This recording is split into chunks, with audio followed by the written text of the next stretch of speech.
Hai teman-teman, kami dari kelompok 1 akan menjelaskan materi tentang hak asasi manusia. Perkenalkan, nama saya Dia Devi Pramesti, NIM H02219004. Saya Naufal Rifat, NIM H92219053. Hai, perkenalkan nama saya Yasira Reskita Aisyah Yasmin dengan NIM H92219062. Kita masuk ke pengertian ya. Kalian tahu nggak sih HAM itu apa? Nah, HAM adalah hak yang melekat pada diri manusia yang bersifat kodrat dan fundamental sebagai suatu anugerah Tuhan yang harus dihormati loh, dijaga, dan dilindungi oleh setiap individu, masyarakat, dan negara. Menurut Jane Matherson, HAM adalah hak-hak yang melekat pada tiap manusia, yang tampaknya manusia itu mustahil dapat hidup sebagai manusia. Nah, kalau menurut John Locke, HAM adalah hak-hak yang diberikan langsung oleh Tuhan sebagai hak kodrati. Nah, dari dua pengertian tersebut, kita dapat menyimpulkan bahwa HAM adalah sifat mendasar atau fundamental, tidak dapat dicabut oleh siapapun, dan melekat dalam diri manusia. Selanjutnya, gimana sih perkembangan pemikiran HAM di dunia?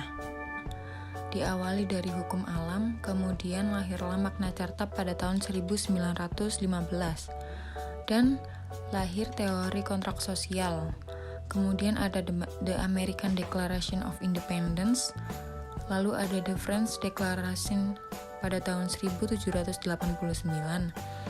dan ada The Four Freedom pada tahun 1941, kemudian pada tahun 1944 ada Deklarasi Philadelphia, lalu yang terakhir ada The Universal Declaration of Human Rights, PBB. 4 generasi pemikiran HAM. Nah, yang pertama, pengertian HAM hanya berpusat pada bidang hukum dan politik. Yang kedua, HAM tidak hanya problem hak yuridis, melainkan hak sosial, ekonomi, politik, dan budaya. Yang ketiga, keadilan HAM haruslah dimulai sejak dimulainya pembangunan. Yang terakhir, dipelopori oleh negara di kawasan Asia pada tahun 1983 yang mengkritik peranan negara dengan dominan dalam tiap proses pembangunan dan menimbulkan dampak negatif terabaikannya kesejahteraan sosial. Kemudian di sini juga ada perkembangan hak asasi manusia di Indonesia.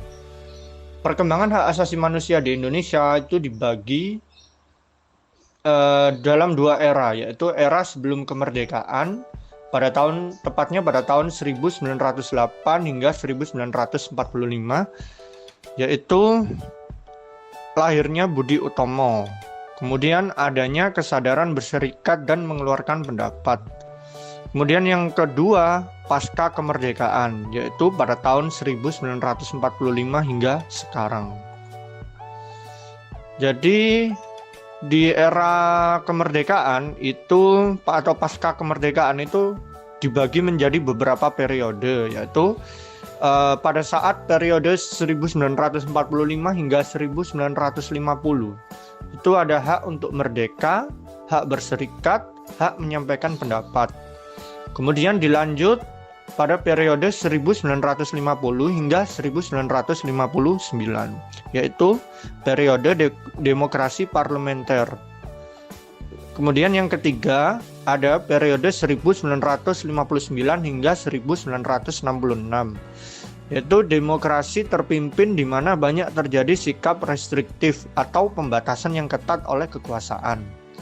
Kemudian periode 1966 hingga periode 1998, dan yang terakhir yaitu periode 1998 hingga sekarang. Kemudian di sini juga terdapat bentuk-bentuk hak asasi manusia. Bentuk-bentuk hak asasi manusia itu dibagi menjadi 4. Yang pertama ada hak sipil, kemudian yang kedua ada hak politik, yang ketiga ada hak ekonomi, dan yang keempat adalah hak sosial budaya. Kemudian terkait dengan hak asasi manusia sendiri itu juga telah diatur dalam Undang-Undang Dasar Republik Indonesia tahun 1945 yang meliputi Yang pertama, ada hak kebebasan untuk mengeluarkan pendapat. Yang kedua, ada hak kedudukan yang sama di dalam hukum. Yang ketiga, ada hak kebebasan berkumpul. Yang keempat, ada hak kebebasan beragama. Yang kelima, ada hak penghidupan yang layak. Yang keenam, ada hak kebebasan berserikat.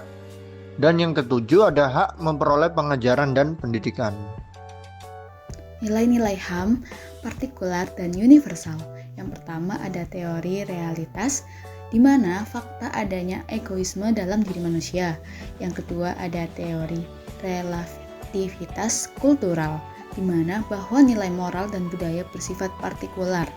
Yang ketiga ada teori radikal universalisme, bahwa HAM itu universal dan tidak bisa dimodifikasi untuk menyesuaikan adanya perbedaan budaya dan sejarah suatu negara. Kesimpulannya yaitu, hak asasi manusia tidak dapat diberikan, dibeli, ataupun diwarisi, bersifatnya untuk semua orang, dan HAM tidak bisa dilanggar. Setiap manusia tetap mempunyai hak meskipun negara membuat hukum yang tidak melindungi atau melanggar HAM. Sekian presentasi dari kami, maaf jika ada salah kata dan terima kasih.